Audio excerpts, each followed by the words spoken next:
you. Myself, Amol Shurpatne. Maitreya. I have completed my masters in renewable energy from Udaipur, Rajasthan.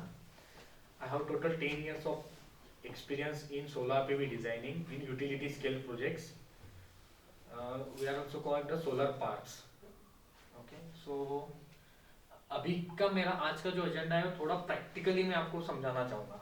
Last year में जैसे आया था, last time भी हम आप में से कुछ लोग थे, तो सोलर पीवी का इंस्टॉलेशन से लेके मतलब साइट सर्वे से लेके लास्ट टाइम हमने पीवीसी से लेके स्केचअप कैसे बनाते हैं वो कवर किया था. अभी जो है हमारा टॉपिक है solar based smart irrigation system, कि इसमें स्मार्ट इरिगेशन में कैसे क्या हमें इसमें क्या इंट्रोडक्शन पार्ट है कि अभी एग्रीकल्चर सेक्टर में हमें फार्मर्स के लिए क्या बेटर देना चाहिए. अभी सोलर जो सोलर वाटर पंप्स है उसमें भी बहुत कुछ अभी ऑटोमेशन आ गया है. जैसे पीएलसी स्काडा का आपने बहुत लोगों को पता होगा कि पीएलसी स्काडा क्या होता है. कितने लोगों का अवेयरनेस है अभी स्काडा के बारे में कि पीएलसी स्काडा क्या होता है एक्चुअली.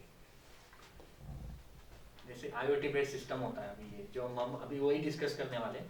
तो हम थोड़ा सा जो एक्चुअल फील्ड पे जो होता है हम डिस्कस थ्योरेटिकली थोड़ा सा आपको भी पता है, मुझे सब लोगों को पता रहते हैं, थ्योरेटिकली सबको डेफिनेशन वो सब पता रहती है, बट एक्चुअली वर्क कैसे करता है. अभी सोलर पैनल है तो सोलर पैनल सबको पता है, सोलर इन्वर्टर है सबको पता है, कंट्रोलर है सबको पता है, बट वो एक्चुअली क्या होता है उसमें क्या कैसे वर्क करता है, तो वो हम एक्चुअल में अभी आज ट्राई करेंगे वो समझ में आए हमें. और कुछ भी आपको डाउट आता है ना तो आप मुझे थोड़ा सा पूछिए, तो हम एक टू वे कम्युनिकेशन रहेगा तो हम प्रॉपरली उसको समझ पाएंगे.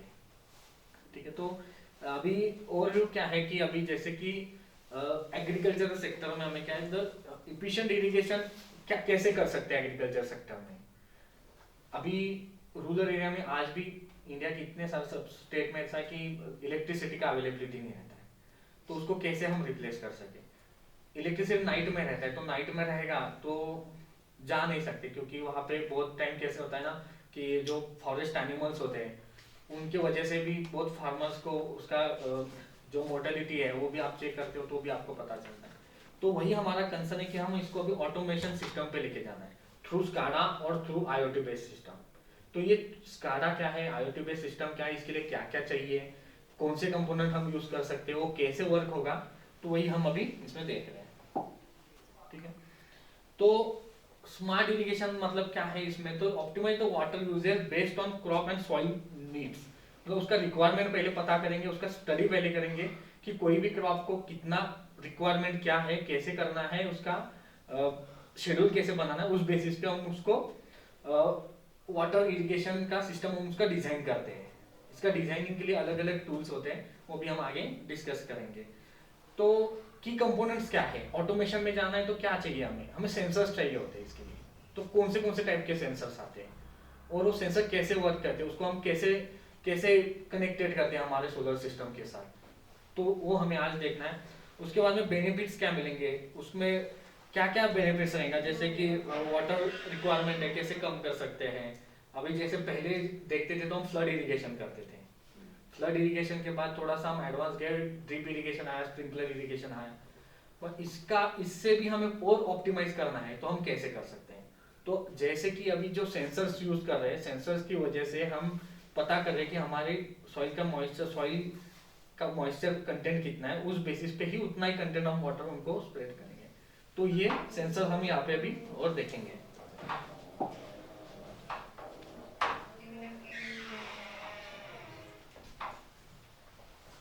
इंपॉर्टेंस ऑफ इरिगेशन सिस्टम्स की इंपॉर्टेंस क्या क्या जो हमने डिस्कस किया वही सेम है. Why solar power for irrigation system, मतलब सोलर ही क्यों क्यों हम नहीं जाना चाहते ग्रिड के साथ. तो मेजर कंसर्न तो वही है कि एक तो हमें कभी कंटिन्यूस सप्लाई नहीं मिलता है, कंटिन्यूस सप्लाई नहीं रहता है, फ्लक्चुएशंस रहते हैं. और क्या होता है कि हर एक के पास अलग अलग एचपी के पंप होते हैं. जब कोई भी जो इनिशियल पावर रहता है इसके वजह से बहुत सारे फ्यूज आपने सुना होगा कि इसका एक फ्यूज चला गया, एडीपी में से फ्यूज निकल गया, जल जाता है, बर्निंग होता है. जो मानसून सीजन में उस टाइम में सबसे ज्यादा इसके इश्यूज आते हैं. तो क्या है कैसे वो हमें इसमें अभी डिस्कस करना है. तो सबसे इंपॉर्टेंट है कि वह solar power for the irrigation. Solar based smart irrigation system design में कंपोनेंट्स हमने देख लिए। अभी कंपोनेंट्स में क्या क्या आएगा, तो एक तो सोलर पैनल, ठीक है, उसके बाद कंट्रोलर आता है जिसको हम वीएफडी ड्राइव भी बोलते हैं, वीएफडी कंट्रोलर या वीएफडी ड्राइव, सेंसर्स होते हैं और डाटा एनालिटिक्स सॉफ्टवेयर्स होते हैं। तो ये कैसे वर्क करेगा, तो जैसे आप सबको पता है कि सोलर सिस्टम में सोलर पैनल जो है इरेडिएशन कलेक्ट करता है, इरेडिएशन कलेक्ट होने के बाद उसको डीसी पावर जनरेट होती है, डीसी को हम एसी में कन्वर्ट करते हैं, एसी से एसी कन्वर्ट करने के लिए हमारे पास कंट्रोलर होता है, उसे कंट्रोलर या वीएफडी ड्राइव बोलते हैं हम। वहां से जो power AC DC to AC convert होता है वो हम डायरेक्टली पंप या जो ग्रिड है उसमें यूज कर सकते हैं। तो ये हमारा सिस्टम है, ये इसका फ्लोर चार्ट है या इसको हम एसएलडी बोल सकते हैं, उसका सिंगल लाइन डायग्राम।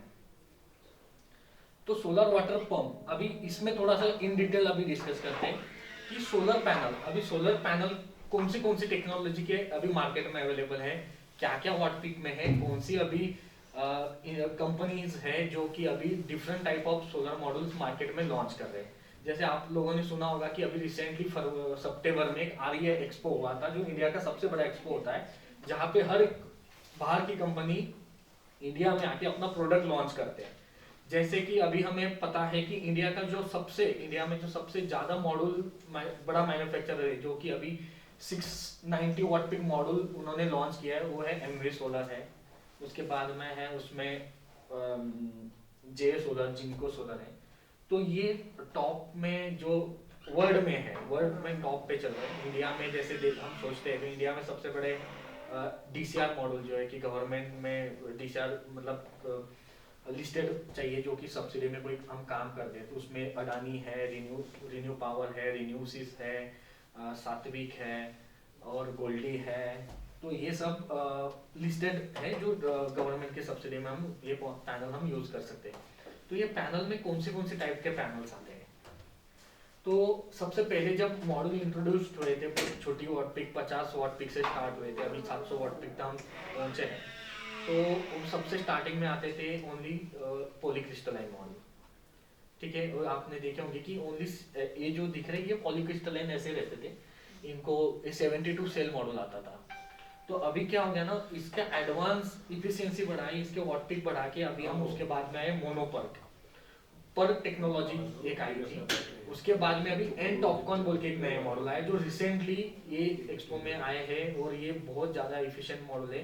ये एन टाइप मॉडल है, ये पहले जो आते थे पी टाइप मॉडल होते थे, हमें जो पता है अपना semiconductor, P type semiconductor, N type semiconductor, इन वही फेज में एन टाइप जो है, इसका इफिशियंसी जो है, ये जो हमारे पी एन टाइप जो नॉर्मल मोनोक्रिस्टलाइन मॉडल आते थे, इनका इफिशियंसी रहता था 20 to 21% के इन बिटवीन। अभी ये जो एन टाइप टॉपकॉन, ये नया मॉडल जो आया, इनके 25% इफिशियंसी, मतलब ये हायर हमें एक जनरेशन देते हैं। इसका एब्जॉर्प्शन कैपेसिटी अच्छा होता है, इसमें से जो हमें जनरेशन चाहिए हमारा सिस्टम को रन करने के लिए, इसका वोल्टेज से लेके करंट से लेके ये जो पैरामीटर्स है, इसमें बहुत अच्छे से अपग्रेड हो गया है। तो अभी लेटेस्ट टेक्नोलॉजी में हम देखते हैं तो सबसे बेस्ट मॉडल में अभी हमें एन टॉपकॉन मॉडल अभी मार्केट में अवेलेबल है। तो ये है मॉड्यूल के रिलेटेड। तो मॉड्यूल में हम देखेंगे, अभी जब एक्चुअल प्रैक्टिकल में जाएंगे तो ये मॉड्यूल कैसे सीरीज कनेक्टेड करते हैं हम, क्योंकि कोई भी सिस्टम में जब अभी वीएफडी ड्राइव मतलब आगे इसका कनेक्शन वीएफडी ड्राइव में जाता है, ग्राउंड माउंट या रूफटॉप का सिस्टम होता है तो उसमें एक इन्वर्टर में जाता है। तो इन्वर्टर में जाता है तो इसका सीरीज पैरेलल कैसे करेंगे। अभी छोटा सिस्टम है तो 8-10 मॉड्यूल रहेंगे, समझो आपका 100 किलोवाट का सिस्टम है, उसमें आपके 100 मॉड्यूल है, तो 100 मॉड्यूल को आप सीरीज पैरेलल कैसे करोगे। तो ये सीरीज पैरेलल करोगे, आप समझ लो 100 मॉड्यूल है, आप 20-20 का 5 स्ट्रिंग करोगे, तो वो मॉड्यूल जो इन्वर्टर है या आपका वीएफडी ड्राइव है वो एक्सेप्ट करेगा या नहीं करेगा। तो उसके लिए वो जो ड्राइव या इन्वर्टर होता है उसका हमें एमपीपीटी वोल्टेज रेंज से चेक करना होता है कि वो एक्सेप्ट कितना करता है, उसके अकॉर्डिंग अपन उसका सीरीज पैरेलल डिजाइन करते हैं। तो ये है बेसिक आइडिया ऑफ मॉड्यूल का। तो मॉड्यूल में आपको कोई कंसर्न या कुछ क्वेश्चन है मॉड्यूल रिलेटेड? ठीक है, जब प्रैक्टिकल में भी मैं आपको दिखाता हूँ, अभी जो हमने जो अपने यहाँ पे जो मॉडल लेके आए, ये मोनोक्रिस्टलाइन बायफेशियल टाइप मॉडल है। तो ये जो बायफेशियल मॉडल होते हैं ना, ये टॉपकॉन इनके कंपेरेटिव ये सेम लेवल के मॉडल है। इनमें क्या होता है ना, जो भी रेडिएशन होता है आपका, जो अभी मॉडल का एक टेंडेंसी होता है कि वो जो है ना 1120 इतना न्यूटन पर मीटर स्क्वायर का जो रेडिएशन आता है एब्जॉर्ब करता है, उसके बाद में जो रिफ्लेक्ट होता है और रिफ्लेक्ट करके वो बैक साइड से भी उसको एब्जॉर्ब करता है रिफ्लेक्टेड जो रेडिएशन होते हैं, तो उसके बेसिस पे वो एक्स्ट्रा जनरेशन देता है। तो मॉडल कैसे दिखते हैं क्या है, तो हम अभी जो अपना सेकंड पार्ट रहेगा जो प्रैक्टिकल में वहाँ पे वो डिस्कस करेंगे। अभी ये मॉड्यूल माउंटिंग स्ट्रक्चर है, अभी अभी सोलर पंप के पॉइंट ऑफ व्यू हम देखते हैं तो ये है हमारा मॉड्यूल माउंटिंग स्ट्रक्चर। इसके कंपोनेंट ऐसे होते हैं, अभी ये जो वर्टिकल दिख रहा है ये आपका लेग है, ठीक है। ये बेस प्लेट होता है, बेस प्लेट अपना कोई भी फाउंडेशन बना के हम उसके ऊपर उसको जे बोल्ट या हिल्टी के जो फास्टनर होते हैं उससे हम उसको होल्ड करते हैं। ये जो आपके वर्टिकल जो आपको पार्ट दिख रहे हैं ये वर्टिकल है, इसको राफ्टर बोलते हैं, और जो हॉरिजॉन्टल जाएंगे ये पर्लिंग्स होती है और इसके सपोर्ट्स है जिसको हम स्ट्रक्चर सपोर्ट बोलते हैं। तो ये जो है ये अभी सी चैनल है जिसका इसमें अभी स्क्वायर ट्यूब में भी कोई बनाता है, इसमें जैसे कॉस्ट ऑप्टिमाइज करना है उस टाइप में अपन स्ट्रक्चर में जाते हैं। अभी ये जो भी दिख रहे हैं आपको सी चैनल दिख रहे हैं। अभी सी चैनल में भी अभी इसमें कैसा है कि इसमें 2-3 टाइप आते हैं। इसमें जो कोटिंग होता है उसका डिफरेंट डिफरेंट टाइप है, जीआई का आता है, प्री जीआई का आता है और एचडी जीआई का आता है। तो प्री जीआई और एचडी जीआई में बहुत डिफरेंस होता है। अभी ये जो ओपन कंडीशन में रहते हैं, ओपन कंडीशन में क्या होता है ना, एटमॉस्फेरिक जो इम्पैक्ट आते हैं उसकी वजह से रस्टिंग होने का बहुत चांस रहता है, इसीलिए हम इसको एचडी जीआई भी करते हैं जिसके ऊपर 80 माइक्रोन का जिंक का कोटिंग आता है। तो उस केस में जब हॉट डिप गैल्वेनाइजिंग हो जाता है तो इसको रस्टिंग का इशू आपका 100% निकल जाता है। प्री जीआई में कहीं पे क्या होता है ना, जब हम ऑन सेट काम करते हैं तो कई बार हमें मैच नहीं करता तो हम इसको ग्राइंडर से काटते हैं, जहां से भी इसको कट लगेगा वहां से आपका रस्टिंग होना स्टार्ट हो जाता है।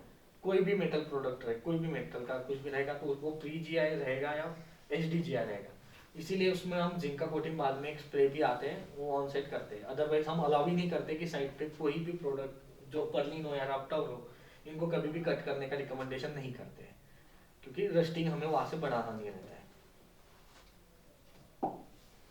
अब ये पंप कंट्रोल है, इसको हम वीएफडी ड्राइव भी बोलते हैं। तो यही हमारा मेजर पार्ट आता है, जैसे कि रूफटॉप सिस्टम में inverter is the heart of the system, same pump में भी वीएफडी ड्राइव मेजर रोल उसमें प्ले करता है। तो यही काम करना है इसको कि जो मेरा पावर आया है यहाँ से पूरा कंट्रोल करेगा, सीधे डीसी कन्वर्ट करके हमारे पंप को यहाँ से ही सिग्नलिंग जाती है। यहाँ पे ये जो आपको दिख रहे हैं अभी हर एक अलग अलग है, अभी ये ओसवाल कंपनी का या अलग अलग कंपनी का है, ये बेसिस पे यहाँ पे इसका वायरिंग होता है। जैसे हम अभी प्रैक्टिकल में देखेंगे कि वायरिंग में क्या क्या रहता है, इसके सेंसर हम कैसे कनेक्ट करते हैं, सेंसर टैंक में डालते हैं, वहाँ से टैंक का कितना चाहिए हम उस लेवल पे उसको फिक्स करते हैं, उसके अकॉर्डिंगली वो हमें डिटेक्ट करके बता दे कि आपका टैंक फिल हो गया है या नहीं फिल हुआ है। तो ये वीएफडी ड्राइव या पंप कंट्रोलर का वर्किंग है। ये केबल्स होता है, अभी सोलर में 2 टाइप का केबल्स आता है, एक होता है डीसी केबल, एक होता है AC cable. AC DC cables जो होता है वो 4 स्क्वायर mm मिनिमम होता है, 4 to 6 square mm। 6 square mm बहुत रेयरली हम यूज करते हैं, जहाँ पे 100 मीटर अबोव डिस्टेंस आता है, जब वोल्टेज ड्रॉप कम करना रहता है उसी केस में हम 6 स्क्वायर mm में जाते हैं। अदरवाइज 4 स्क्वायर mm या 100 मीटर तक आपको डिजाइन में कोई वोल्टेज ड्रॉप नहीं देगा। जब भी कोई भी इलेक्ट्रिकल का हम कैलकुलेशन करते हैं तो हमारा मेजर कंसर्न यही रहता है कि वोल्टेज ड्रॉप सबसे कम रहे, क्योंकि आपका पावर जो एम्पेसिटी आपको जो चाहिए वो आउटपुट करंट जो चाहिए वो मिलना चाहिए। तो इसीलिए केबल सिलेक्शन के लिए हम बहुत अलग से आईएस स्टैंडर्ड जो होते हैं वो फॉलो करते हैं। इसीलिए हम 100 मीटर तक तो 4 स्क्वायर mm रिकमेंड करते हैं, अबव जाते हैं तो 6 स्क्वायर mm का केबल लेते हैं। ये हो गया डीसी केबल में। सेम एसी केबल का भी हम लेंथ कितना है उसके अकॉर्डिंग वोल्टेज ड्रॉप कैलकुलेट करने के बाद ही एसी केबल रिकमेंड करते हैं। तो AC cable DC cable Polycab max होता है, आरपीजी का होता है, या हैवेल्स का लेते हैं, या केईसी का, या आप अपार का ले सकते हो। इसमें डे सोलर केबल्स अवेलेबल होता है। अभी लाइटिंग अरेस्टर, लाइटिंग अरेस्टर क्यों लेते हैं, आपने देखा होगा कि लाइटिंग अरेस्टर आपने बहुत सारे सिस्टम के आजू बाजू में लगाया दिखता है, बट ये लाइटिंग अरेस्टर का वर्किंग क्या है, ये क्यों लगाना चाहिए, ये इसका जरूरत है या नहीं है। तो ये लाइटिंग अरेस्टर क्या होता है ना, ये लाइटिंग एलए मतलब ईएससी टाइप भी होता है, ये नॉर्मल कन्वेंशनल भी है। तो जो भी कभी अपना थंडरिंग होता है तो क्या बिजली कंप्लीटली सोलर पे आए और वो डायरेक्टली हमारा सिस्टम को ब्लास्ट करे, इसीलिए हम क्या करते हैं ना एक लाइटिंग अरेस्टर देते हैं और उसको सेपरेट एक अर्पिट देते हैं। तो उसके वो क्या करता है ना, जब भी स्पाइक आते हैं ना तो वो कंप्लीटली उसको कैप्चर करके पूरा सीधा ग्राउंड कर देता है। इसलिए हम ये लाइटिंग अरेस्टर हर सिस्टम में कंसिडर करते हैं। अभी ये है कन्वेंशनल टाइप का मैंने इमेज अटैच किया है, बट इसमें एक ईएससी टाइप आता है। ईएससी मतलब क्या आता है, अर्ली स्ट्रीम इमिशन, जिसका मतलब ये अभी एक बिल्डिंग के ऊपर हम लगा देते हैं तो 107 मीटर एरिया रेडियस एरिया वो कवर करता है। तो उसका एज पर आई स्टैंडर्ड जो है उसका 2309, उसके अकॉर्डिंग हमें सेपरेट अर्थ पिट्स 2 लेने चाहिए, ठीक है। अभी कन्वेंशनल है तो इसका डिजाइन प्रिंसिपल अलग होता है, तो हर एक का एक आई स्टैंडर्ड फिक्स होता है, उसके अकॉर्डिंग हम इसका डिजाइन कंसिडर करते हैं। तो ये है लाइटिंग अरेस्टर का। इसका एक वीडियो भी है मेरे पास, एक छोटा सा, मैंने यूट्यूब से डाउनलोड करके रखा है कि आपको एक थोड़ा सा बेटर अंडरस्टैंडिंग के लिए, तो हम वो वीडियो भी अभी थोड़ी देर में शो करेंगे। तो भी IoT based smart irrigation system क्या है, मतलब अभी जो हम सोच रहे थे कि ऑटोमेशन करना है हमें हर एक चीज में, हमें बैठे बैठे, आप यहाँ पे बैठे हो तो यही से हमें सब कुछ ऑपरेट करना है, तो कैसे कर पाएंगे। तो उसी के लिए हम सोच रहे हैं कि आईओटी बेस्ड कैसे एक ऐप होता है, ऐप के ऊपर से ही हमें हमारे मॉइस्चर कंटेंट क्या है, ह्यूमिडिटी क्या है, उसके अकॉर्डिंग जो सेंसर्स चलाने वो हमें ये आईओटी सिस्टम से ही चलाना है, ठीक है। तो इसके आईओटी इंटरनेट ऑफ थिंग्स, इसमें की फीचर्स क्या है, तो इंटरकनेक्टिविटी कैसे रहेगा, सेंसर्स क्या क्या हम यूज करेंगे, ऑटोमेशन कैसे करेंगे, उसमें डाटा शेयरिंग कैसे होगा, और रिमोट एक्सेसिबिलिटी हम कैसे कर पाएंगे। तो एक एक पॉइंट हम इसमें से इसको अभी देखते हैं। तो इसमें सबसे मेन जो कंपोनेंट आता है एक तो नोड एमसीयू होता है, ठीक है। ये इसका यही एक कंपोनेंट है कि जो वाईफाई से हम कनेक्ट करके हमारे मोबाइल में इसका एक ऐप आता है, वो ऐप के बारे में मैं आगे बताता हूँ, तो वहाँ से कनेक्ट कर सकते हैं। तो soil moisture sensor node MCU को मेजर डेटा टू आई2 प्लेटफॉर्म करने के लिए हमें ये नोड एमसीयू का रिक्वायरमेंट रहता है। तो इसका स्पेसिफिकेशन है, ये इस टाइप का एक नोड एमसीयू का ऐसा एक छोटा सा सर्किट आता है। तो ये मार्केट में इजीली अवेलेबल होता है, इसमें अलग अलग कंपनीज में हमें ये मिल जाता है। एक DST temperature and humidity sensor है, जो कि हमें बहुत कॉमनली ये भी मिलता है हमें यहाँ पे भी, widely using electronics and IoT property.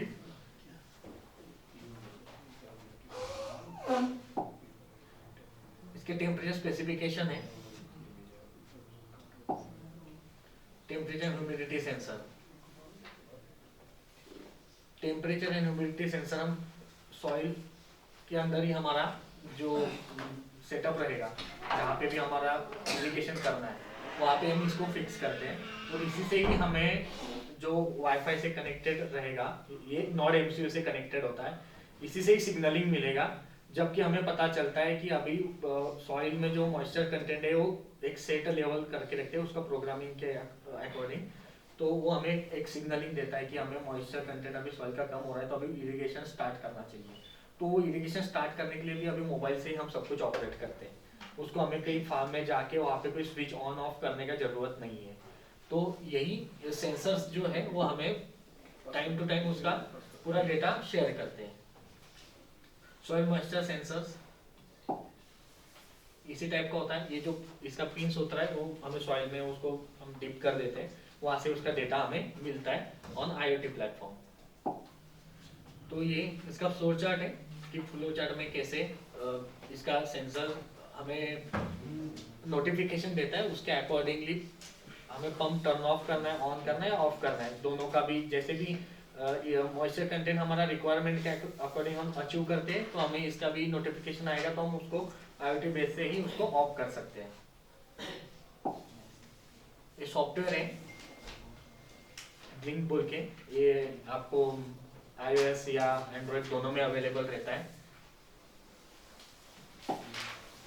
इसका ऐसा इंटरफेस दिखता है, इसमें आपको नोटिफिकेशन जैसे ही व्हाट्सएप पे आपको नोटिफिकेशन आता है कि किसका मैसेज आ गया, video, same as it is हमें नोटिफिकेशन देता है सेंसर से कि आपको अभी ह्यूमिडिटी या इसमें क्या टेम्परेचर बढ़ रहा है, जो भी रहेगा यहाँ पे आपको इसका नोटिफिकेशन मिलेगा, यहाँ से आप उसको ऑपरेट कर सकते हो।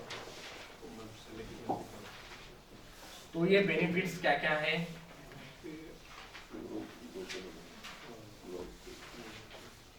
इकोनॉमिकल बेनिफिट्स है, environmental benefits, agriculture benefits and social. तो इसका हमें क्या क्या है वो हमने मेंशन किया है यहाँ पे। फाइनेंशियल एंड गवर्नमेंट सपोर्ट क्या क्या मिलता है हमें इसमें। तो कुसुम योजना के बारे में आपको पता होगा, तो कुसुम योजना के अकॉर्डिंग हमें इसमें सब्सिडीज मिलता है और अलग अलग लोन्स अवेलेबल हैं और एनजीओ भी हमें इसके लिए फंडिंग करता है। चैलेंजेस तो यही है इसमें तो कि आपको सेटअप कभी खुद से लगाते हैं हम, इसमें तो थोड़ा इनिशियल कॉस्ट इसका हाई आता है क्योंकि मिनिमम हम 3 HP का भी पंप लगाते हैं तो 2 लाख रुपए के आसपास, 2 से 2.5 लाख रुपए के आसपास इसका कॉस्टिंग जाता है। वो भी डिपेंड करता है कि आप नंबर ऑफ, आपका जो वाटर सोर्स है वो क्या है, आप वेल में से निकाल रहे हो पानी या आपके पास बोरवेल है या आपके पास पॉन्ड है, इसके ऊपर इसका डिजाइनिंग कॉस्ट डिपेंड करता है। इसमें टेक्निकल एक्सपर्टाइज चाहिए क्योंकि कोई सेंसर कभी खराब हो जाता है तो ये इजीली रिप्लेसमेंट या रिपेयरेबल होना चाहिए, तो ये थोड़ा सा मेजर कंसर्न रहता है। और मेंटेनेंस का ही है कि रूरल एरिया में इसका मेंटेनेंस का थोड़ा सा स्किल मैन पावर मिलता है तो ही होता है, अदरवाइज इसको रिप्लेस करना पड़ता है। आइडिया आ जाएगा कि इसमें कैसा क्या होता है।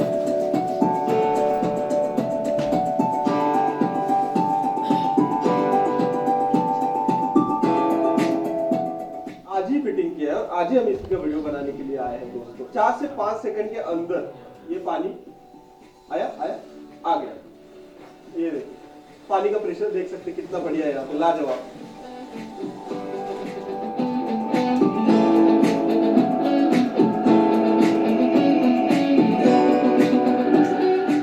तो ये सब्सिडी की अब हम डिटेल में बात करते हैं। जो है आपका मोटर भी आता है, पाइप भी आता है, रस्सी भी आता है, ये सोलर भी आता है, कंट्रोल पैनल भी आता है, सारा पानी निकाल के गए। उसके बाद ये वाला सिस्टम देख सकते हैं, ऊपर तक तांबे का जो है रॉड लगा हुआ है। ये क्या है कि जिंदगी भर जो है आपको बिजली का बिल कभी नहीं भरना पड़ेगा।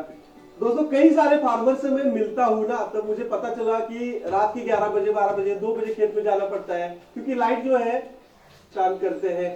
सोलर सिस्टम यहाँ पे लगा हुआ है, इसके पास में ये कुआं है, ये देख सकते हैं, और इधर पूरा खेत भी देख सकते हैं। यहाँ पे दूर दूर तक जो है कोई बिजली का कनेक्शन नहीं है। तो सोलार जो है क्या होता है, सोलार काम कैसे करता है, सब्सिडी कैसे लेनी है। और अभी जो कुसुम योजना के अंतर्गत जो हमें सोलर पंप्स भी मिल रहे हैं, जो फार्मर को मिल रहे हैं, इसमें उन्होंने कुछ क्राइटेरिया भी रखा है। तो जैसे कि जिसके फार्म में इलेक्ट्रिसिटी का पोल है, इलेक्ट्रिसिटी अवेलेबल नहीं होगी, वही लोग इसमें एलिजिबल भी होते हैं। अदरवाइज जिसके फार्म में इलेक्ट्रिसिटी का पोल है उनको ये सब्सिडी में पंप नहीं देते हैं। तो अभी ये जस्ट आपकी अंडरस्टैंडिंग के लिए ये वीडियो एक ढूंढ के यूट्यूब से निकाला था कि ये एक्चुअल में सेटअप दिखेगा। अभी यहाँ पे हमारा ऐसा प्लानिंग था कि थोड़ा सेटअप लगा हुआ था तो हम उसको प्रैक्टिकली वो देखते हैं। अभी हमें असेंबल करके थोड़ा सा जो हमारे लैब में है उसको हम डिस्कस करेंगे, बट एक जस्ट एक ओवरव्यू के लिए मैं आपको ये कैसे फिटिंग होता है सारी जानकारी जो दोस्तों आज आपको मिलने वाली है। जो चैनल पे नए हैं, चैनल को पहले तो सब्सक्राइब करना ही है आपको, क्योंकि ऐसी चीजें केवल इंडियन फार्मर ही हम लोग लाते हैं। तो शुरू कीजिएगा और बेल आइकन जरूर दबाइए ताकि नई नई वीडियो आती है उसकी नोटिफिकेशन आप तक आती रहे। तो देखिए दोस्तों, सबसे पहले तो मैं आपको ये पूरी सिस्टम के बारे में जानकारी देता हूँ। ये दोस्तों होते हैं सोलर पैनल। इसके द्वारा क्या होता है कि डीसी करंट जनरेट होता है। ये जो है एक, अभी ये जो सोलर पैनल यहाँ पे शो कर रहे हैं ये पॉलीक्रिस्टलाइन सोलर मॉड्यूल है, क्योंकि अभी तक कुछ ऐसा अप्रोच भी नहीं है कि हम हायर वॉट पीक जैसे टॉपकॉन वगैरह कोई सोलर पैनल हम सब्सिडी में ऐसे सोलर पंप में नहीं यूज़ कर रहे। ये पॉलीक्रिस्टलाइन मॉड्यूल है जो कि 350 वॉट पीक तक के अवेलेबल है, उसके अकॉर्डिंग ये इंस्टॉलेशन पैनल जो है 335 वॉट का है और यहाँ पे टोटल 9 पैनल लगे हुए हैं।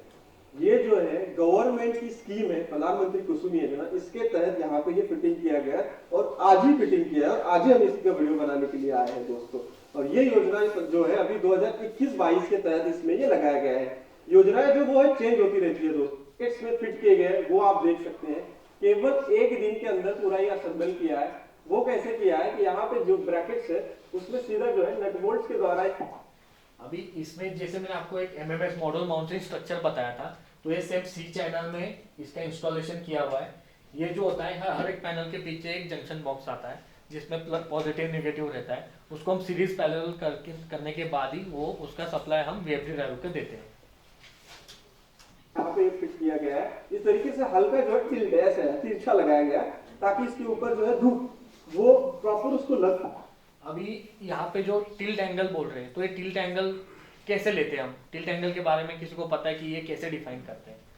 According to latitude. Correct, according to the latitude. But latitude का भी एक है, और पीवीसिस्ट में भी इसका एक सिमुलेशन होता है। पीवीसिस्ट में हम एक लोकेशन ऐड करते हैं ना, तो उसके बाद में पीवीसिस्ट भी हमें रिकमेंड करता है कि आपको कितना टिल्ट एंगल लेना चाहिए। इसके लिए पीवीसिस्ट एक सॉफ्टवेयर है जो कि आप बाकी कुछ लोगों को ही पता है। तो पीवीसिस्ट के बारे में आप यूट्यूब पे भी देख सकते हो। तो पीवीसिस्ट एक ही ऐसा बैंकेबल सॉफ्टवेयर है जो कि सोलर इंडस्ट्री में कंप्लीटली यूज किया जाता है। This the only one software is a bankable software. सके तो धूप की बात होती है तो सबसे अहम ये सोलर सिस्टम में क्या होता है कि वातावरण कैसा है। अगर बादल आ गए, धूप नहीं है, तो ये सिस्टम नहीं चलेगा। आगे मोटर जो है, यहाँ पे हर एक पैनल से जो है ये वायर आई है, ये देख सकते हैं, यहाँ से कनेक्ट होके डीसी वायरिंग कैसे गई है और वो जाती है, और यहाँ पे सारे वायर कंट्रोलर, दो इधर से दो है, इधर से दो है, ठीक है। और यहाँ पे मेन पोल जो है, ये देखिए मेन पोल यहाँ पे नीचे जिसे हम लेग कहते हैं के अंदर यहाँ पे डाल दिया गया है। काफी हेवी पाइप है, साधारण ये मेरे हिसाब से 5 इंची का पाइप है। ये गैल्वन है दोस्तों, जीआई पाइप जिसको बोलते हैं। इसको इन्होंने जो पाइप का मटेरियल यूज किया है वो जीआई का किया है। जैसे कि इसमें हॉट डिप जीआई भी होता है। अभी जीआई ओनली जीआई लेते हैं तो इसमें रस्टिंग का इश्यू आता है, मतलब 4-5 साल तक नहीं आता, क्योंकि जो सिस्टम लगा रहे हैं हम 25 ईयर्स के लिए होता है।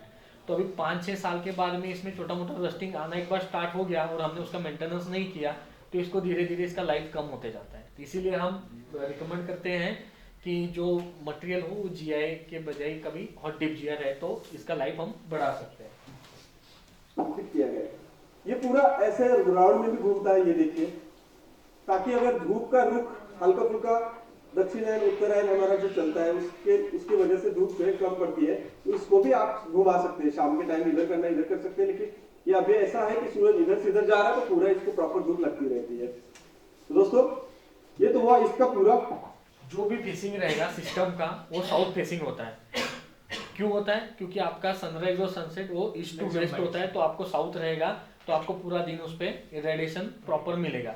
और कुछ जगह पे ये जैसे सीजनल टिल्ट है, तो विंटर में क्या होता है ना, दिन छोटा हो जाता है, तो ऐसा लॉन्ग रोटेशन हो जाता है ना सन का, तो हम उसको चाहिए तो वैसे हम इसको मूव भी कर सकते हैं। इसलिए अरेंजमेंट हम दे सकते हैं।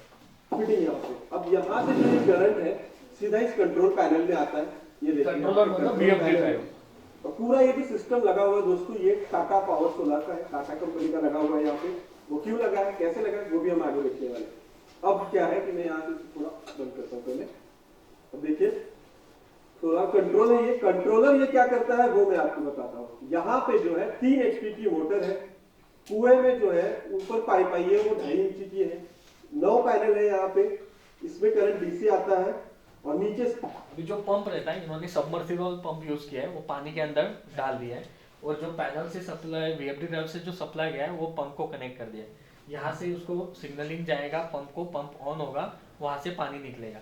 अभी हमारे जो IoT बेस्ड सिस्टम पे हम सोच रहे हैं, तो ये क्या करता है ना, इसको सिग्नलिंग देता है। हमें पता चलता है कि हमें वाटर मॉइस्चर जो है मुझे सॉइल के अंदर वो कम हो गया है, तो उस केस में ये हम सिग्नलिंग कर सकते हैं इसको, और ये स्टार्ट ऑन ऑफ जो भी है हम हमारे ऐप में से ही इसको ऑपरेट कर सकते हैं। ये मेन लाइन से AC आगे जाता है, ये वाली तार से।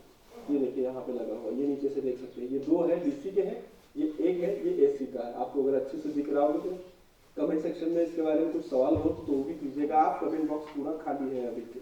तो यहाँ से आगे जाती है ये AC की लाइन, ये देखिए इधर। तो यहाँ पे एक महत्वपूर्ण बात क्या है कि यहाँ पे अर्थिंग किया गया है। कोई भी चीज होती है, जैसे हमारे घर के बाहर अर्थिंग किया जाता है, कुएं पे अर्थिंग किया जाता है, ये जरूरी है क्योंकि शॉर्ट सर्किट उसकी वजह से नहीं होता। उसके बाद ये वाला कोई भी लीकेज करंट ग्राउंड करने के लिए हमें अर्थिंग होना चाहिए। रॉड लगा हुआ है। ये क्या है कि ऊपर से अगर कोई बरसात के टाइम पे बिजली गिरती है तो बिजली डायरेक्ट इसके ऊपर ना गिरे। वो यहाँ पे भी जो लाइटिंग अरेंजमेंट दिया है ये कन्वेंशनल टाइप है। हम इसकी जगह ESC टाइप ले सकते हैं, जो अर्ली स्ट्रीमिंग इमिशन वाला 107 मीटर या 60 मीटर 2 रेडियस में आता है, तो वो भी हम ले सकते हैं। लगा होता है दोस्तों। तो यहाँ पे हर एक बारीक चीज का यहाँ पे ख्याल रखा गया है। अब ये चलता कैसी सिस्टम है, देखिए सुबह 6 बजे से लेके मतलब 7 बजे जब धूप निकलेगी, वहां से लेके जब तक धूप है तब तक ये सिस्टम चलता है। जैसे कि आप देखिए यहाँ पे ऑन ऑफ का बटन है, डायरेक्टली यहाँ पे पीछे है, ये मैं ऑन करता हूँ। इसके बाद ये कुएं से पाइप आई है, ये देखिए यहाँ पे, ये देखिए अभी 4 से 5 सेकंड ये मैनुअली स्टार्ट किया, ये पानी आया आ गया। ये देखिए 2.5 इंच की पाइप है, नीचे 3 HP की मोटर है, और पानी का प्रेशर देख सकते हैं कितना बढ़िया है यहाँ पे, लाजवाब। और ये कुआं जो है 40 फीट गहरा है और 30 फीट इसकी चौड़ाई है, और कितने अच्छे तरीके से यहाँ पे पानी निकल रहा है ये देख सकते हैं। तो दोस्तों हमने केवल यहाँ पे अभी ये देखा, ये सिस्टम कैसे फिट किया है, कैसे पानी निकल रहा है और क्या है। तो ये सब्सिडी के हम डिटेल में बात करते हैं, क्योंकि आप पूछेंगे कि सब्सिडी के क्या है, तो कैसे स्टेट वाइज अलग अलग सब्सिडीज है, तो सब्सिडी के बारे में हम नहीं जाएंगे। साइड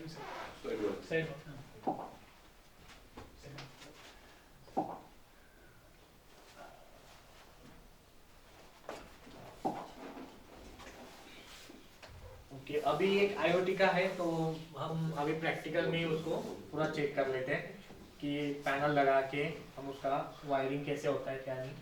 तो ये जो मैंने बता रहा था आपको कि एक PVC सॉफ्टवेयर होता है जो कि कोई भी पर्टिकुलर लोकेशन में हमें चेक करना है कि कितना जनरेशन आ सकता है, रूफटॉप हो, ग्राउंड माउंट हो या कोई भी सिस्टम है। तो ये एक ही ऐसे बैंकेबल सॉफ्टवेयर है जिसको हम PVCist बोलते हैं। ये पेड लाइसेंस सॉफ्टवेयर होता है। तो अभी ये जो मैंने जस्ट PVCist आपको जो 300 किलोवाट पिक का दिखा रहा हूँ, तो इसमें क्या क्या कैसे कैसे दिया है। तो सबसे पहले तो इसमें लैटिट्यूड लॉन्जिट्यूड है, मतलब आपका जो जिस लोकेशन के लिए आप PVCist बना रहे हो उसका यहाँ पे आपको लोकेशन लैटिट्यूड और लॉन्जिट्यूड दिखेगा। ये इसका अल्टीट्यूड है, मतलब आपका सी लेवल से कितना रहेगा, ये इनपुट आपको देना होता है। उस बेसिस पे हम PVCist को ये देंगे। उसके बाद साइड हम ऐड करने के बाद हमें डिफाइन करना है कि हमारा टिल्ट एंगल क्या है और एजुमिथ क्या है। टिल्ट किया हुआ है वो एजुमिथ, मतलब ये टुवर्ड साउथ के अगेंस्ट कितना डिग्री टिल्ट है, मतलब साउथ के अगेंस्ट जितना भी आपका एंगल बनता है वो ये एजुमिथ एंगल होता है। ठीक है, तो यहाँ पे नंबर ऑफ मॉड्यूल कितना लिया है, नंबर ऑफ यूनिट्स इन्वर्टर के कितने, कितना % ओवरलोडिंग किया है, कितना AC कैपेसिटी हो गया, कितना DC हो गया। ये दोनों को DC डिवाइडेड बाय AC करोगे तो आपको आपका ओवरलोडिंग फैक्टर मिल जाएगा। ठीक है, तो ये ओवरलोडिंग क्या क्यों करना चाहिए और क्या होता है इसके बारे में मैंने लास्ट टाइम भी बताया था। किसी को और कुछ अलग से इंफॉर्मेशन चाहिए तो मैं एक अपना प्रैक्टिकल सेक्शन होने के बारे में बाद आपको इन्वर्टर ओवरलोडिंग के बारे में बता सकता हूँ। तो ये जस्ट एक PVCist रिपोर्ट रीड कैसे करते हैं, इसमें क्या क्या होता है ये अभी थोड़ा बता देता हूँ। तो यहाँ पे आगे आपका टेबल कंटेंट है। तो अभी हमने ये देखा कि हम अभी इसमें कौन सा मॉड्यूल ले रहे हैं और कौन सा इन्वर्टर ले रहे हैं। तो अभी मॉड्यूल देखें तो एग्जिटेक का एक मॉड्यूल है जो कि 545 वाट पीक का है और सोलिस का 110 किलोवाट का हम इन्वर्टर ले रहे हैं। तो दो क्वांटिटी इन्वर्टर है, मतलब 220 किलोवाट आपका AC कैपेसिटी हो गया और आपका ये 300.kWp मतलब आपका DC कैपेसिटी हो गया। तो ये यहाँ पे हमने मेंशन किया है, इसका सब एरे बनाया, मतलब वो डिफरेंट लोकेशन कंसिडर किए थे। इसके वजह रूफटॉप का है तो ये 2 सब एरे में बनाया है। इसके बाद में सबसे इंपॉर्टेंट आता है ये लॉसेस, कि आपका कोई जो जनरेशन आने वाला है सिस्टम का उसका लॉसेस पे ही सब कुछ होता है। तो भी लॉसेस क्यों, कितने और क्या कैसे लेने चाहिए। तो सबसे इंपॉर्टेंट आता है ये सॉइलिंग लॉस। तो सॉइलिंग लॉस क्या है ना, सोलर मॉड्यूल अभी आपके यहाँ पे आप देख रहे हो कि सोलर मॉड्यूल लगा दिए पर इसका क्लीनिंग नहीं होगा, उसके ऊपर डस्ट डिपोजिशन होगा तो इरेडिएशन प्रॉपरली कैप्चर नहीं करेगा। उस केस में आपका जो इफिशिएंसी आना चाहिए मॉड्यूल का वो नहीं आएगा। इसीलिए हम चेक कभी भी एक 15 डेज या मंथ में एक बार मॉड्यूल क्लीनिंग प्रॉपरली करते देन आपको जनरेशन वहां से अच्छा मिलता है। तो इसीलिए ये सॉइलिंग फैक्टर है, ये डिपेंड करता है कि आपका जो इंस्टॉलेशन है सिस्टम का वो किस एरिया में। सपोज अभी यूनिवर्सिटी है, यहाँ पे इतना कुछ डस्टी नहीं है तो आप एज अ डिफॉल्ट 3% ले सकते हो। बट यही समझो सिरेमिक इंडस्ट्री है या सीमेंट इंडस्ट्री है तो यहाँ पे डस्ट डिपोजिशन बहुत ज़्यादा होता है, या कोई हाईवे रोड है वहाँ से कोई व्हीकल मूवमेंट्स बहुत ज़्यादा है तो उस केस में आपको ये जो सॉइलिंग लॉस है ये इंक्रीज करना पड़ता है। वो डिपेंड करता है 5 से 10% जो भी रहेगा बेस्ड ऑन दैट एरिया, उसके अकॉर्डिंग हम उसको सॉइलिंग लॉस का कंसिडर करते हैं। तो ये हो गया सॉइलिंग लॉस। इसके बाद में आते हैं थर्मल लॉस। थर्मल लॉस में क्या है? थर्मल लॉस मतलब आप किस टाइप का इंस्टॉलेशन कर रहे हैं। अभी हमारा ये जो शेड है, ये शेड के ऊपर जो मॉड्यूल लगे हैं, तो मॉड्यूल और शेड इनके बीच में कितना गैप है? 100 mm होता है नॉर्मली। तो 100 mm में हीट डिपोजिशन कितना होगा? और सपोज ग्राउंड माउंट पे जो लगाया है उसमें तो एयर सर्कुलेशन प्रॉपर है आपको, तो ये जो वैल्यू है आपका, ये ग्राउंड माउंट पे जब लगाते हैं तो ये 29 वाट पर मीटर स्क्वायर केल्विन आता है। और यही सेम रूफटॉप पे चले जाते हैं तो वहां पे ये वैल्यू हो जाता है आपका 20 वाट पर मीटर स्क्वायर। और इसके अगेंस्ट थर्मल लॉसेस मतलब आपका पूरा अकाउंट होगा टेम्परेचर में, तो ये लॉसेस बहुत मैटर कर, सबसे ज्यादा लॉस आपका यही आता है। और सपोज आप कभी फ्लोटिंग में जा रहे हो, कोई तालाब या कहीं पे भी लगा रहे हो, तो आपको ये दो लॉस कंसिडर करने होते हैं। उसको यूसी यानी यूवी लॉस बोलते हैं, जो कि यूसी लॉस आपका 35 वाट पर मीटर स्क्वायर आता है और यूवी लॉस आता है 5। तो ये आपको कंसिडर करना है फ्लोटिंग की केस में। तो आप जब भी थर्मल लॉसेस की टैब लॉसेस में जाओगे वहाँ पे ये ऑप्शन दिखेगा आपको थर्मल का। ग्राउंड माउंट के इसमें आपको फुल्ली एयर सर्कुलेटेड रहेगा, सेमी इंसुलेटेड आता है रूफटॉप में जो कि जीआई शेड रहेगा, और आपका फ्लोटिंग है तो ये वैल्यू 35 और यहाँ पे 5 आएगा। ये हो गया thermal losses. Series dial losses हम एज अ डिफॉल्ट जो आता है वही लेते हैं। ये है एलआईडी लॉसेस। एलआईडी लॉसेस मतलब लाइट इंड्यूस्ड डिग्रेडेशन लॉस। कोई भी सोलर मॉड्यूल जब फर्स्ट टाइम हम पैकिंग खोल के, अभी जो है हमारे पैकिंग खोल के हम सन के एक्सपोज में सबसे पहले लेके आते हैं, तो उस टाइम लाइट इंड्यूस्ड डिग्रेडेशन ये लॉस होता है। ये लॉस हमें डिफाइन करके मैन्युफैक्चरर देता है कि मेरा मॉड्यूल है ये, इसको जब हम सन के एक्सपोज में फर्स्ट टाइम लेके आएंगे तब इसका लॉस इतना इतना % रहेगा। तो ये नॉर्मली डिपेंड करता है कि हम किस टाइप का मॉड्यूल ले रहे हैं, और मैन्युफैक्चरर से जो फाइल आएगा उसके अकॉर्डिंग ये लॉस हम एलआईडी लॉस कंसिडर करते हैं। उसके बाद में मॉड्यूल क्वालिटी लॉस आता है। अभी जो भी मॉड्यूल मार्केट में आ रहे हैं सब पॉजिटिव टॉलरेंस आ रहे हैं, मतलब प्लस माइनस नहीं होता, टोटल प्लस में ही रहते हैं। तो उसका टॉलरेंस रहने पॉजिटिव रहने के कारण हम उनको जीरो कंसिडर करते हैं। तो ये जो मॉड्यूल क्वालिटी लॉस है हम कंसिडर नहीं करते, एज जीरो ही रहता है। मॉड्यूल मिसमैच लॉस रहता है, जो कि आपका स्ट्रिंग का भी different number of module series parallel रहेंगे तो वो कंसिडर करेंगे, अदरवाइज वो जीरो लेंगे। स्ट्रिंग मिसमैच लॉस हो गया। ये आईएमए लॉस होता है। ये आईएमए लॉस जो होता है, ये जो पैन फाइल आता है मैन्युफैक्चरर से, जो कि मॉड्यूल का जो होता है वो पैन फाइल होता है, इन्वर्टर्स के साइड से जो मिलता है वो अनडिफाइंड होता है। तो ये आपको आईएमए लॉस है, जो इंसिडेंट एंगल मॉडिफायर लॉस है, ये आपको वहीं से लेना है। सर जो ये मॉड्यूल मिसमैच लॉस होता है, समटाइम्स कभी क्या अगर डिफरेंट डायरेक्शंस में सोलर्स होते हैं, हाँ तो उनका सेम स्ट्रिंग बना के, हाँ, अभी मैं उससे इसमें mismatch बताता हूँ। loss। इसमें दो एक रहेगा, स्ट्रिंग मिसमैच है और एक मॉड्यूल मिसमैच है। अभी मॉड्यूल में कैसा होता था ना कि मॉड्यूल आप जब मैन्युफैक्चर होता है तो वो प्लस माइनस देते हैं, प्लस ही देते हैं, बट उस केस में भी आपका समझो 535 वाट पिक का 550 वाट पिक का मॉड्यूल दिया, तो हर एक मॉड्यूल का जब वो आईवी का कैरेक्टरिस्टिक जब देखते हो आप, तो हर एक मॉड्यूल आपको 550 नहीं रहता है, कोई 553 रहेगा, 554 रहेगा, ये थोड़ा ऊपर नीचे रहता है, एग्जैक्ट नहीं रहता है। तो उसको बिनिंग का प्रोसेस एक बोलते हैं, वो कि वो प्रोसेस करते हैं तो ये मॉड्यूल मिसमैच लॉस हम जीरो कर सकते हैं। ठीक है। स्ट्रिंग में क्या हो जाएगा, आपका स्ट्रिंग कभी अनइवन है, ठीक है, और आप जैसे बोल रहे हो ओरिएंटेशन अलग अलग है, तो समझो आपका ईस्ट वेस्ट और साउथ है, ईस्ट में भी मॉडल लगा है, वेस्ट में भी मॉडल लगा है, साउथ में भी लगा है, बट अभी क्या होगा, इरेडिएशन सब जगह पे तो सेम नहीं गिरेगा। आप इरेडिएशन कैसे मेजर करते हो, पायरोनोमीटर लगाते हो, इरेडिएशन मेजर करते हो कि पर्टिकुलर जगह पे इतने इतने टिल्ट एंगल पे मेरे को कितना इरेडिएशन मिल रहा है, तो इरेडिएशन जितना आएगा उसके अकॉर्डिंग आपका ये लॉस जो है स्ट्रिंग मिसमैच लॉस आपको कंसीडर करना पड़ेगा।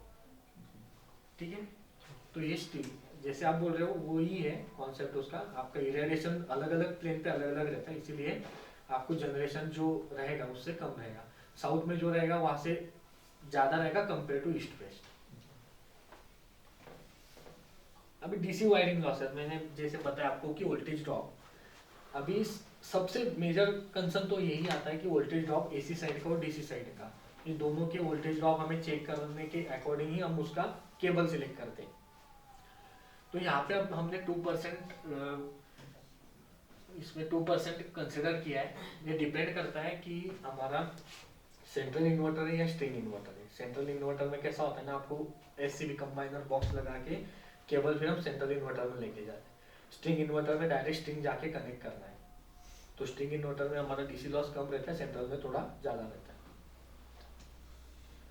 सिस्टम अनअवेलेबिलिटी मतलब ये क्या रहेगा कि कभी हम हमारे सिस्टम में ब्रेकडाउन आता है या कहीं पे ग्रिड फेलियर हो जाता है, तो वो अनअवेलेबिलिटी लॉस भी हमें काउंट करना होता है, क्योंकि हम उसी के बेसिस पे हम बाकी लोगों को उसका पीपीए साइन होता है या वो जनरेशन गारंटी कमिटमेंट करते हैं, इसीलिए ये अवेलेबिलिटी लॉस हम कंसिडर करते हैं। एसी वायरिंग लॉस सेम है कि तुम्हारा इन्वर्टर से लेके क्लाइंट का जो भी तुम्हारा एंड कंज्यूमर है उसके इसमें जो पावर आपका इवेक्यूएट होना है, तो उसी के अकॉर्डिंग इसका लॉस काउंट करते हैं। वो लेंथ कितना है, लेंथ के अकॉर्डिंग आपका केबल डिसाइड होता है। वो वोल्टेज ड्रॉप जो है नॉर्मली हम एसी साइड में भी 2% से बिलो रखते हैं, तो 2% मैच करने के लिए जितना स्क्वायर एमएम केबल का बढ़ाना पड़े हम उतना रीच करते हैं, अदरवाइज रन बढ़ा देते हैं।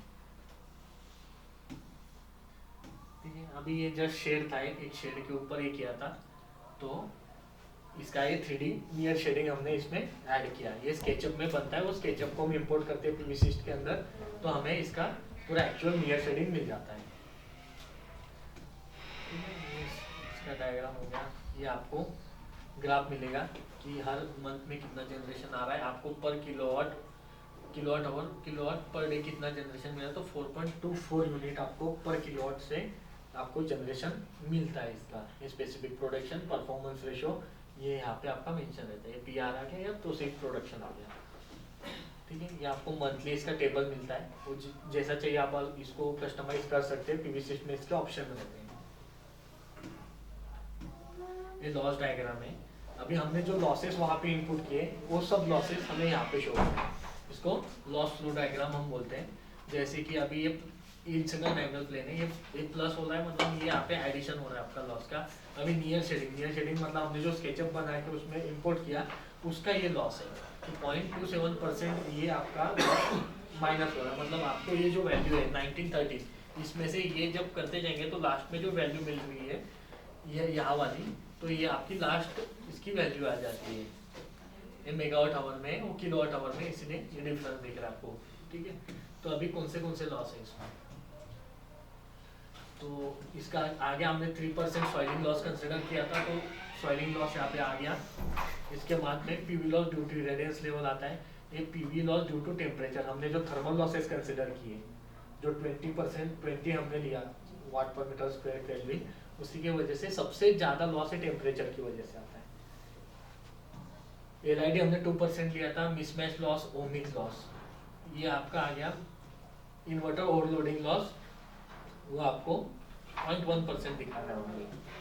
इसके बाद में आपकी एसी लॉस और सिस्टम अनअवेलेबिलिटी जो हमने कंसिडर किया था, तो ये हो गया आपका पीवीसिस्ट का। तो इसका एंड रिजल्ट आ जाता है और यहाँ पे आपको दिख जाता है कि P50 ये प्रोबेबिलिटी है, P50 P90 70 और P50 ये प्रोबेबिलिटी, और ये आपका पीवीसिस्ट का जो P50 का वैल्यू होता है ये बाय डिफॉल्ट वैल्यू होता है कि आपका जो 4.2 आ रहा था आपका वो इसी के बेसिस पे आता है, ठीक है। तो ये पीवीसिस्ट ऐसा होता है इसमें जो कि आपको प्रॉपर एक्चुअल जनरेशन कितना आएगा उस साइड पे वो हम यहाँ से कैलकुलेट करके इतना यूनिट जो कमिटमेंट करना है वो यहाँ इसी के बेसिस पे कर दें। और यही एक ही ऐसा बैंकेबल सॉफ्टवेयर है, इसी के भरोसे हम सब इसका यूनिट कमिटमेंट करते हैं, ठीक है। इसमें कुछ किसी को डाउट वगैरह